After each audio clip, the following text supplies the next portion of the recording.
In 1947, a British military convoy was driving through the mountains of Nepal. This was dangerous territory. Bandits were everywhere. The group included local soldiers, a British colonel, and his wife Donna. Donna was sitting in the back of a truck when the temperature dropped instantly. She said it felt like someone flung open the door to a glacier. I just walked into my second ex-wife's bedroom. She was so cold in the bedroom that I got frostbite on my honeymoon. Will you at least let me get the story set up, please? No, fine, but that joke was solid and you know it. Donna looked up. A reddish cloud was floating just above the ground, about the size of a 2-story house, and it was moving toward them. The local villagers took one look and ran. They called it a vision, and they knew the only way to survive was to hide.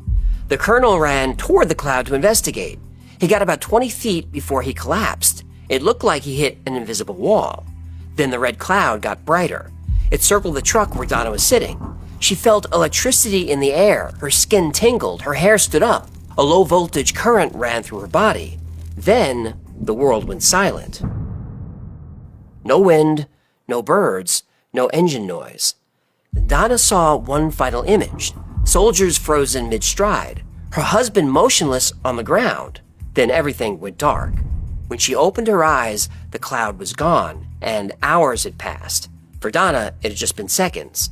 The convoy regrouped. Everyone had a red rash on their exposed skin, like a severe sunburn. Soldiers were vomiting. The colonel was dizzy and couldn't walk. 11 witnesses, physical symptoms consistent with radiation exposure, and a gap in time nobody could explain. British researcher Jenny Randall spent decades collecting cases that shared the same symptoms.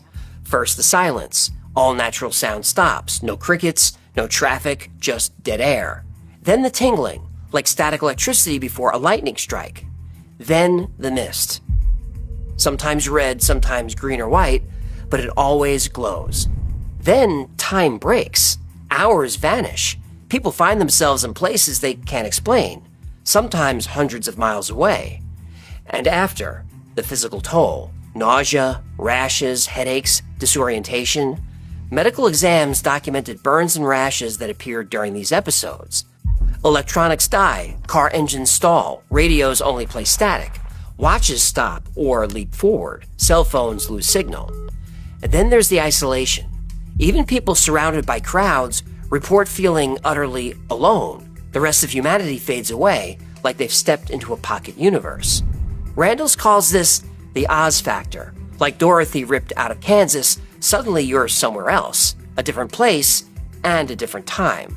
Randalls had plenty of witnesses who lost time, minutes, hours, sometimes days. But she did find one case where a pilot didn't lose time, he outran it. Bruce Gernon was an experienced pilot. He'd flown this route dozens of times. His destination was Palm Beach, Florida. The weather was clear. The flight is exactly 75 minutes.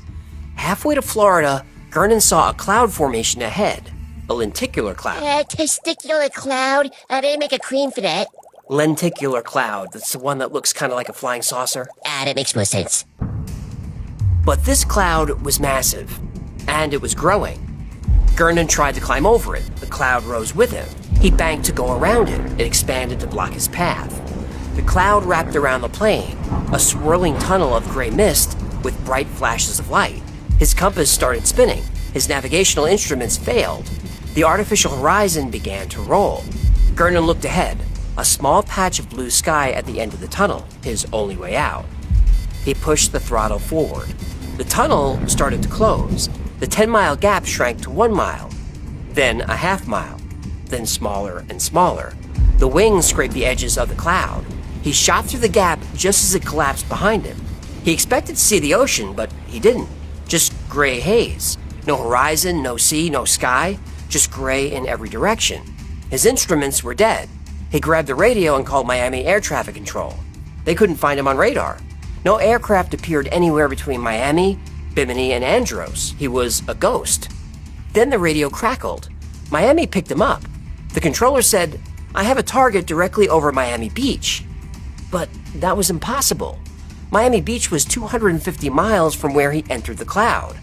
Top speed of a Beechcraft Bonanza is 200 miles per hour. That flight takes 75 minutes minimum. Gernon checked his watch. He'd been in the air for 34 minutes. Then the fog dissolved, and Miami Beach was right below him. He landed at Palm Beach shortly after. Total flight time, 37 minutes. He saved nearly half an hour. Gernon spent the rest of his life researching that day. He wrote 2 books and documented over 75 similar encounters in the same area. We call this area the Bermuda Triangle. Yahtzee! The Bermuda Triangle, otherwise known as the Lizard People's Subaquatic Parking Garage.